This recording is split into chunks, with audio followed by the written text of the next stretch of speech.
Yuliansyah, pria yang keseharian sebagai supir angkot, harus menahan perihnya luka bakar di bagian wajah sebelah kanan, bahu, dan punggung, usai menjadi korban penyiraman air keras oleh temannya sendiri. Berdasarkan keterangan dari pelaku, kejadian berawal ketika korban dan pelaku MA hendak memulangkan mobil angkot ke pemiliknya. Usai memulangkan angkot, keduanya berjalan kaki menuju rumah masing-masing.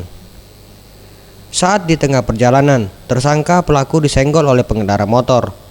Merasa kesal melihat korban tidak mengejar pengendara tersebut, tersangka pelaku lantas memarahi korban. Di bawah pengaruh miras, pelaku menyiramkan air keras ke arah korban.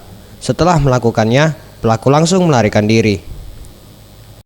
Cukup parah itu kamu dapatkan dari mana? Dari mobil, balap dari rumah. Apa kamu persiapkan dari rumah apa gimana? Dari mobil itu lah, bawa langsung nak rumah dari terjadi itu. Jadi mau tahu untung ke taman dulu, terus nyemput sopi aku tadi, sopi Chandra tadi. Nah, tidak lama itu berhentilah mobil itu di daerah pemontongan.